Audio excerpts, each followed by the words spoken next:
Hello, I'm Sora Luxon, and this is Magic Lesson number 76, which I will be calling, looking at the questions I'm going to answer, Herbs and Sephiroth. Sephiroth and Herbs. I have this incredible question from almost a month ago, or longer perhaps, about sigil work.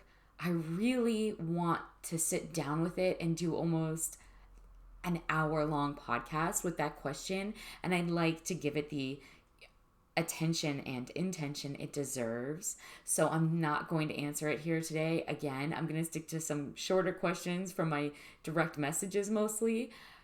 But just know that I will be getting around to releasing the spell work video playlist, and then I want to keep creating and working with a sigil work playlist and a series of videos, probably just on the Sephiroth alone. But I want to put the answer to that question in one of those playlists. So a much more in-depth response. So today, if you happen to be that person, I'm sure you know who you are. But today I'm just going to stick to some of these shorter questions. So the very first question, mostly these are from Instagram in direct messages, is why is Christmas important?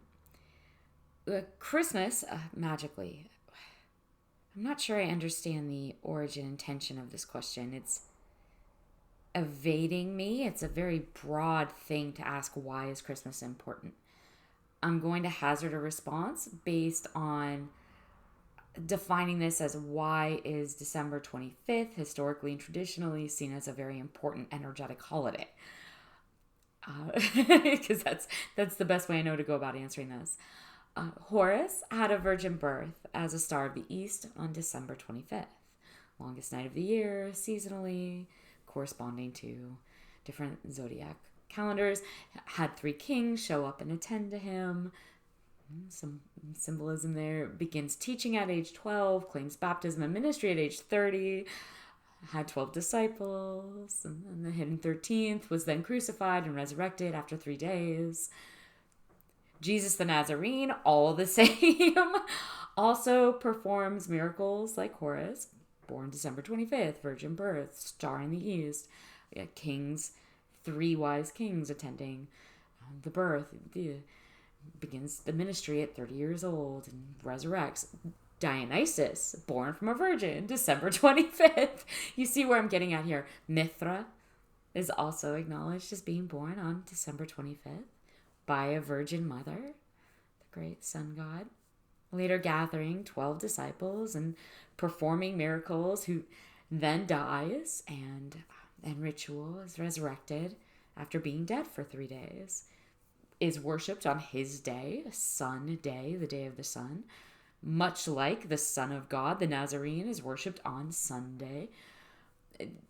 The names, the list, the cultures that have passed forward this ancient mystery teaching, encoding them symbolically, inscribing them into our culture's DNA with these numbers, these seasonal changes, these dates, and these very important elements. The list is long, so that is why Christmas was, is, and will be important for as long as humanity sticks around, whether or not you call it that day, whether or not you name it something else, or come at it from a totally pagan perspective, or a totally magical perspective, or a mystic perspective, or a Christian perspective. Krishna was also born as a star of the east from a virgin. I'm not sure if Krishna is attributed to being born on the 25th. It wouldn't surprise me. I don't know off the top of my head. I'm not entirely sure Krishna has a date of significance attached to the birthday.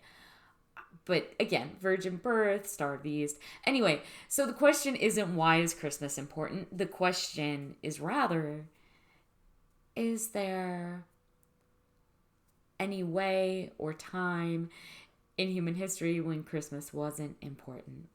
Because it was important long before Christ and will be long after that name has changed forms. I'm reading the Hermetic Principles. This is the next question. I'm reading the Hermetic Principles after listening to your video of the Hermetic Principles. I'm assuming you mean you're reading the Three Initiates work.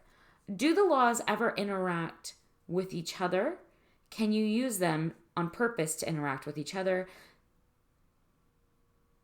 Okay, the great laws, the Hermetic Principles, they never cease being. They never cease interacting with each other. If what you're getting at, if what you mean is, can you use them on purpose in application? Can you specifically apply them together in certain ways? Yes. You can think of it like, well, let's choose a law.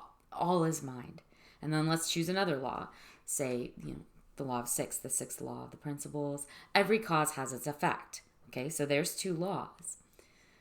Now, if you're looking at both of those laws together, every cause has its effect, every effect has its cause, and all is mind. And you meditate on both of these things, you're quickly going to find that according to the great principles, then, every effect you perceive in your exterior physical world / reality must also then have a cause. And if all is mind, that cause must have its origin, its initial creative force internally, rather than outside. It's in your interior reality, your mental inner plane. All is mind. If you understand these two things together, because yes, all the great Hermetic principles interplay and are in being all the time in harmony, you come to realize very quickly that being master of oneself, one's reality, and one's own destiny has everything to do with seeking mastery of the mind, of your mind. Because your mind, your mental states, the initial creative paradigm of all that is in your entire life is the only way forward. Because everything is a mental creation. It's actually your mental creation. So every fleeting thought, every action taken knowingly or unmindfully begins in the mind. Every word you speak, every perception you interpret is a causation resulting in effect. Every word, action, thought initializes and then intentionally manifests. It sets in motion some effect that will become, that will manifest in time. So your mind, your thoughts create your reality every time, one way or another. If everything in reality is a mental creation, all is mind, and every cause has an effect, then every mental inflection will manifest somehow. So there's a way that you could look at those two laws and apply them together. It brings you into an awareness of that your thoughts are going to manifest your reality. Master your mind and you master reality. Sidebar, that's really how all the sacred laws work. So look to comprehend them as always being applicable in conjunction. That will allow you to begin down that road of becoming master of destiny. It isn't any one thing and applying it alone. It's a comprehension of the great principles, always being, always conjoining, and then looking to them to comprehend them, to know how to apply them, to know what they're telling you. And only you can do that for you. What is prana? Prana is the life force of all energy as conceptualized within that specific traditions, definitions within that label. Prana, life energy, life force. Is the sun medicine? is the sun.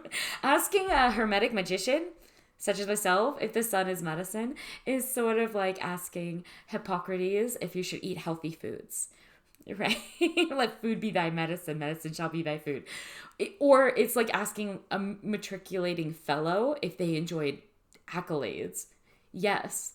All of the yes. In common sense moderations and in subtle, impactful ways that the majority fail to ever sense. The subtle energies. But yes, heck yes, the sun is medicine. It always has been. It always will be. In the tarot, what does the moon symbolize on cards? Well, many things depending on the specific card. There are inflections within the cards that allow you to interpret the moon and its general meaning to that subject matter. And then, of course, there's the intuitive messages that are going to be brought forward in you during a reading, which could make any symbol on any card mean, in actuality, anything that's presenting itself to your conscious mind. But in general, fundamentally, psychic abilities, the moon stands for psychic abilities, the moon stands for the subconscious, waxing, waning within the three sisters, the feminine energies as they pertain to magic. So not masculine and feminine in a pure gender conceptualization, but masculine and feminine, remember, in magic, it's that give and take, the impulse and the receptor, the feminine pole, who is then the collaborator, which gathers that forceful, pro-generated material, holds it, forms it, births it. This is the moon in symbolism. If you don't know, if you're just looking at anything, whether the tarot or anything else, generally in Western traditions of magic, grimoires, books of shadows, spell books, the moon is going to start with that initial encoded meaning and then become deeper from there. I don't get what the Sephiroth really are. What are they actually? And why is magic dangerous? Okay. So that's a huge realm of information. The Sephiroth alone is a huge amount of wisdom and experience to have to try to put in a little YouTube video. This is going to become a lot like that sigil work question that I'm avoiding until I do like an hour-long sigil work series of things in its own podcast. The Sephiroth, it's going to become that way as well. I'm going to wind up having its own playlist. But just to answer you now, the Sephiroth, which is the singular of Sephiroth, are traditionally, and no, somebody was telling me the other day about the Final Fantasy character Sephiroth. That's being derived from this tradition. That's not the original meaning. So the Sephira, one of the Sephiroth, they are traditionally spheres on the Kabbalic tree of life, where each sphere, each Sephora, is an aspect, one face, if you will, of a manifestation of God, which again, remember, that's an encoded word. So the highest aspect would be Kether and the lowest Malkut.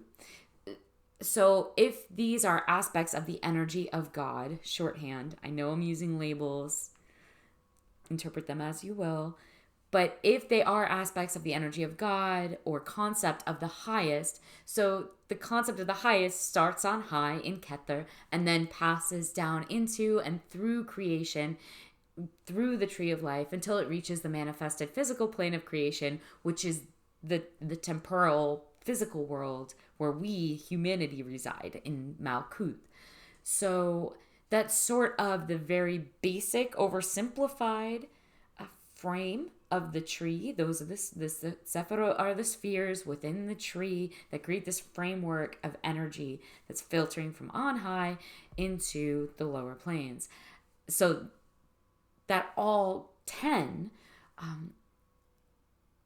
they can, the energies travel between them, and they can be traveled between or through in different ways, because So you have this framework. I'm not doing this very well.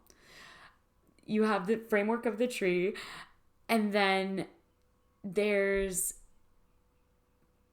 all of these connections, these lines, connecting the different spheres, these interior, the lateral paths, they go up, down, horizontal, and then also diagonally, and they're all interconnected between the different sephira, so that all 10 of these orbs, visually, if you will, if you're just looking at a tree of life symbolically, so that all 10 can be traveled between, mentally, psychologically, metaphysically, astrally. That's what pathworking is.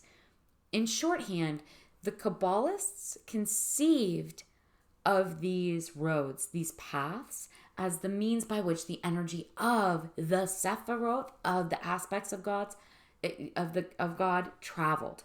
That this energy moved between these aspects. So it's a roadmap then that a trained initiate, or those with the eyes to see and hear, or the eyes to see and ears to hear, could walk to receive and incorporate those energies, the benefits of each sacred aspect. And then also, so now you have the framework, and then you have the connecting paths, and that is the Sephiroth within the Tree of Life, with the Kabbalah Tree of Life.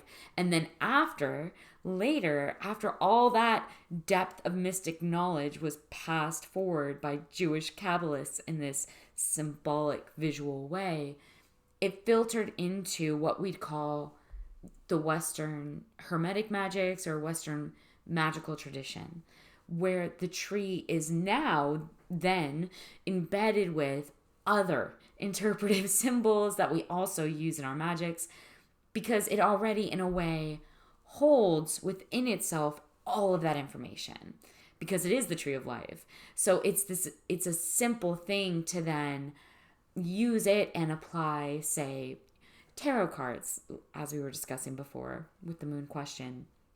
You could apply tarot cards to the paths, or God forms, astrology, planetary aspects, elements, color. That can be applied to the Sephiroth. Chakric bodies, signs, planes of different density, different tools, different materials, different stones, different mental formula, scriptural and ritual, phrasing, chants, visual spell work. All these things can be laid upon the Tree of Life as corresponding to Sephiroth. And it can be conceptualized, be mapped, understood, and then traveled. Because the aspects do carry all of these very different characteristics already. And the paths interconnect all of the aspects. So it contains everything. When truth is the source, everything just sort of pours forward in an infinite unity. And our ability to interpret the Sephiroth are part of that unity. As above, so below. As within, so without.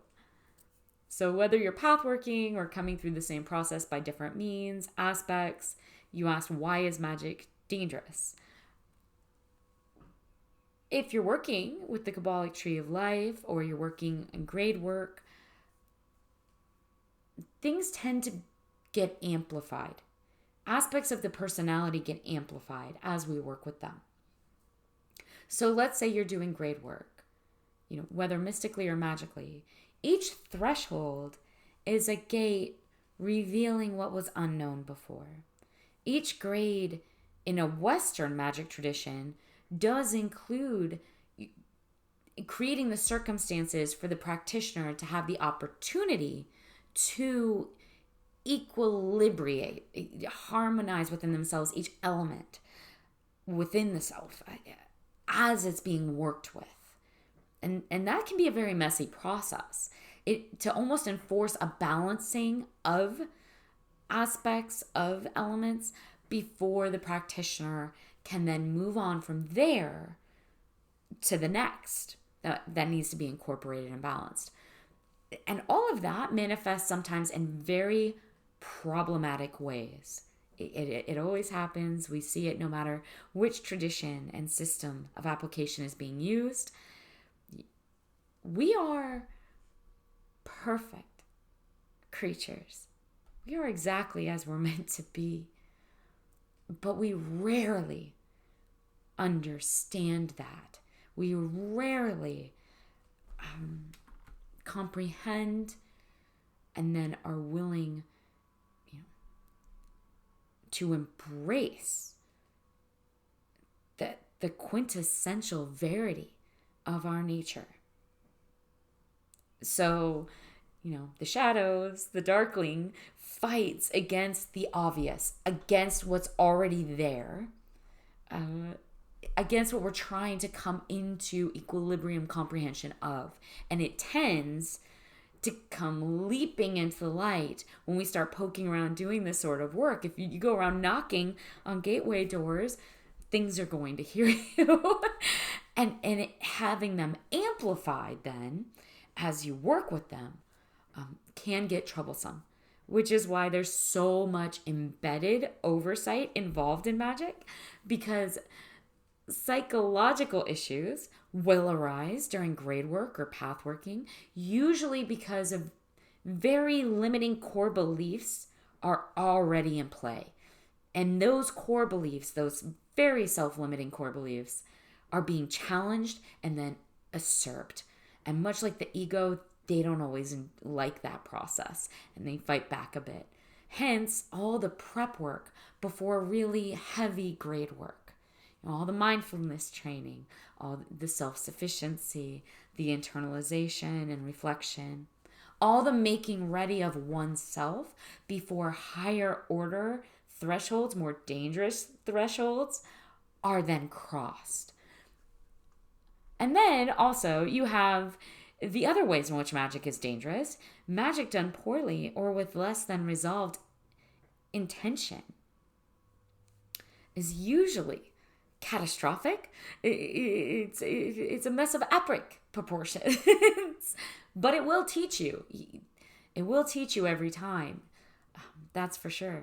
Whether or not you survive that lesson to learn from it in this current life cycle, that's another matter entirely.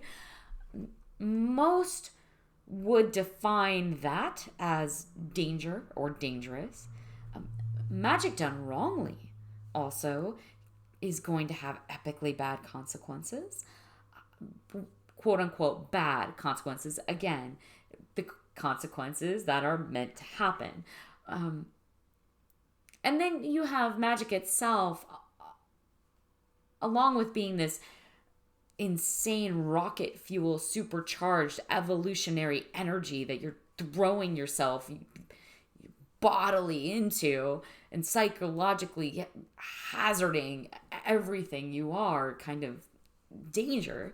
But it's also not widely understood, no matter what the tradition is.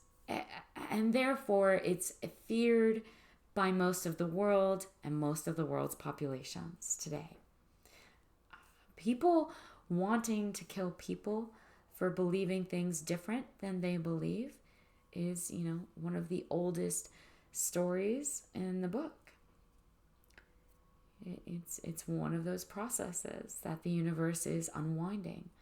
So in that way as well, doing magic can be dangerous, just on a very physical, very realistic plane. As within, so without. There are both internal and external, very relevant external dangers to being a person with vision in a world of the blind. Your reality is not the reality of those around you, and that can be a very dangerous thing for a myriad of reasons.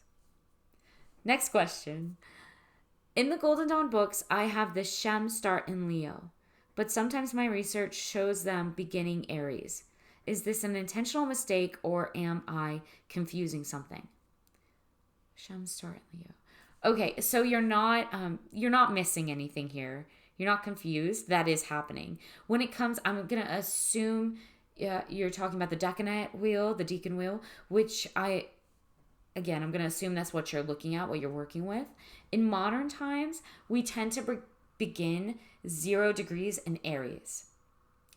But traditionally, in the classic Renaissance works, magician astrologers, warlocks, always began, advisors to the queen, the zodiac 0 degrees at Leo. And sometimes people who haven't actually taken the time to comprehend the difference for themselves are going to mishmash different research periods, sometimes even maybe write it together in the book as if it's the same. They tend to equivocate the two, which isn't very honest. But it isn't always a nefarious dishonesty or mistake, but it is a fairly serious faux pas, since it then passes inaccurate information to people just like you into the tradition and only serves to obfuscate or just outright confuse and hinder the authentic truth seeker. It's something to watch for. You saw it, you picked up on it, and you asked, right? So in the Golden Dawn, because you said the Golden Dawn, in the Golden Dawn standardized things for Western magic.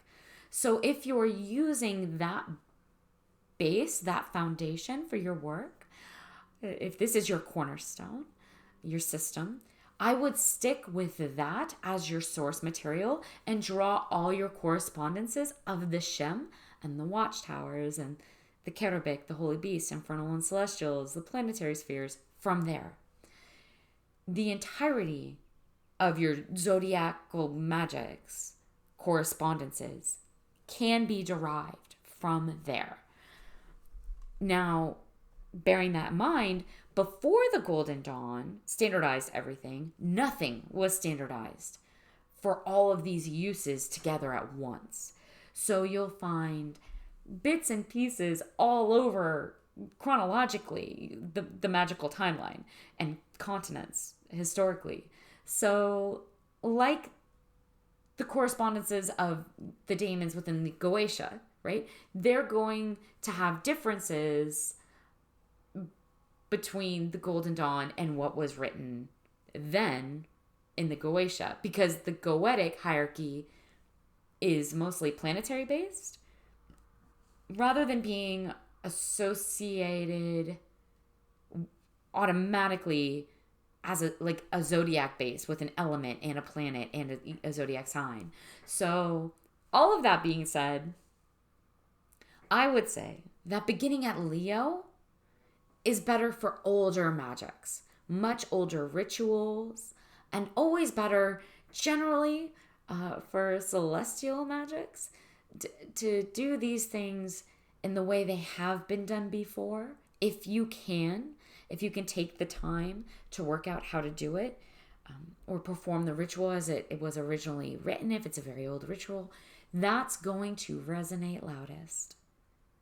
The message has been made more often over time, if you will, so it's clearer to what you're speaking to.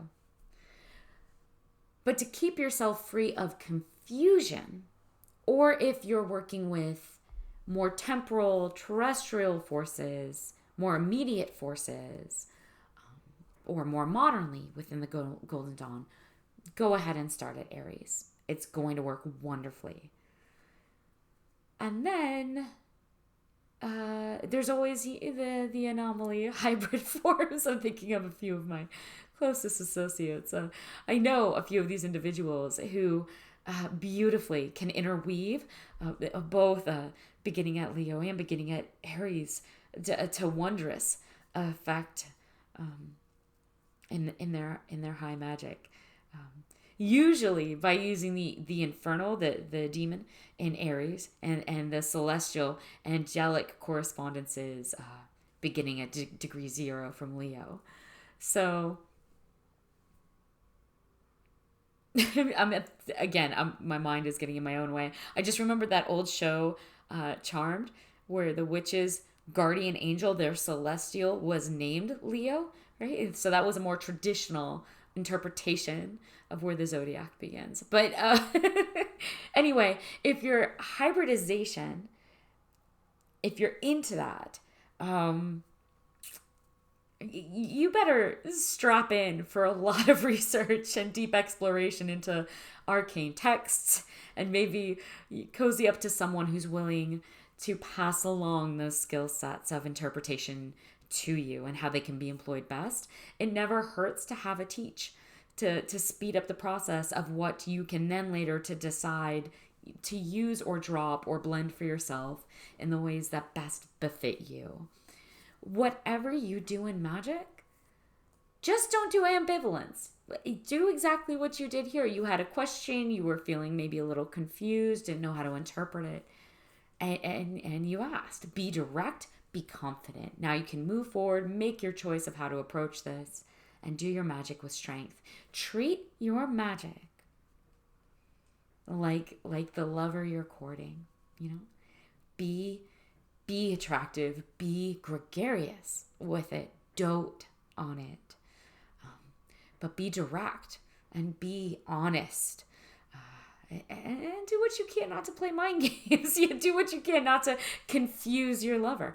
Magic is capricious only if you allow it room to be. And if you keep that in mind and say, I won't allow you room for, sidelines or capricious behavior, then it won't. Next question. I saw in your shop that you work with balms based on magic traditions. I have a grimoire that I inherited.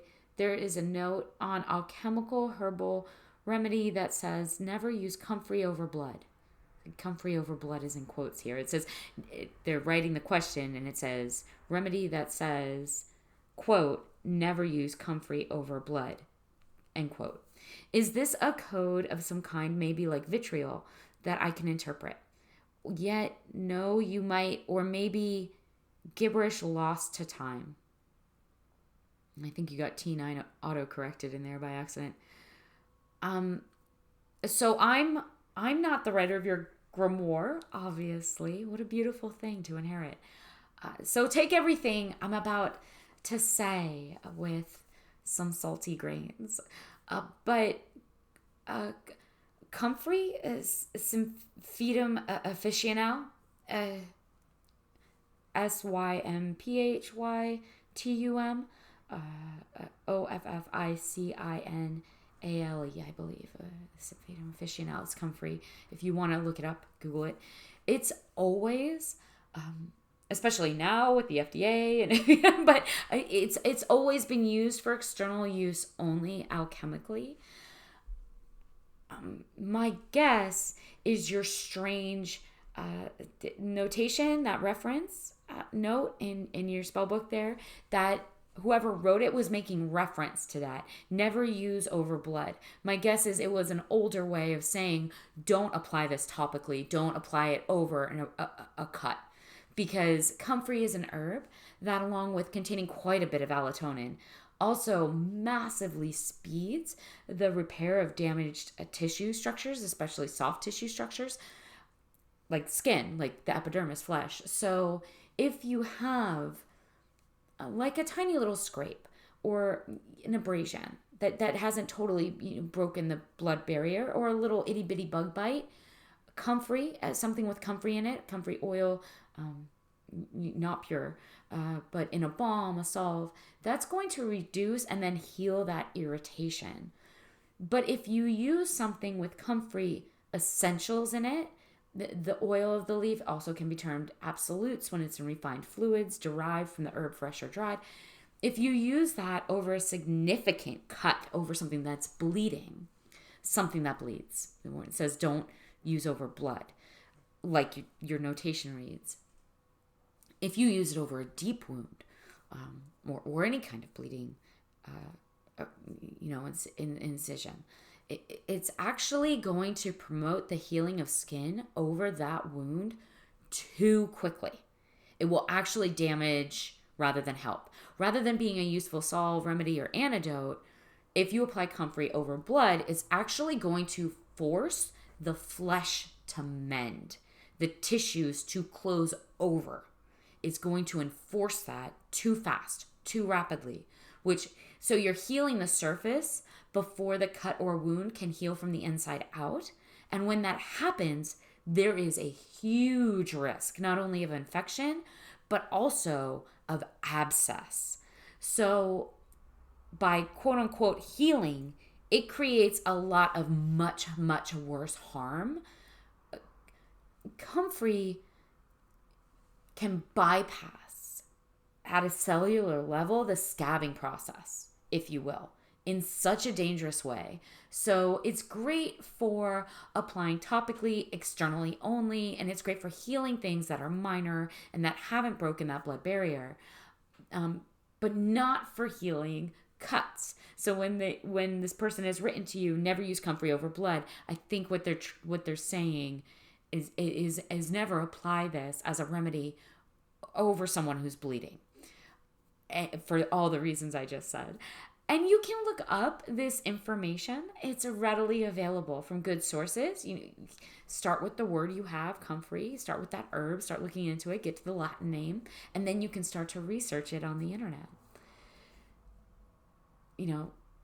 If anyone ever is working from a spell book, a book of potions, a book of shadows, a grimoire passed down from within your order, or that you've come across, or that's come to you in other ways, maybe an ancient relative, applying modern science, modern psychology to everything and anything inside that text never hurts. Because when you're coming into an interpretation of it for yourself, grow from it, right? Especially with potions. Go look the herb up and really get in bed with that knowledge, know what it does and why it does what it does and what the chemical exchanges are and what the Latin name is, because that Latin name is bound to have relevant information embedded in its meaning. And if you're into herb work, doing this will only ever make you better at your craft. With passion or not at all. Until next time.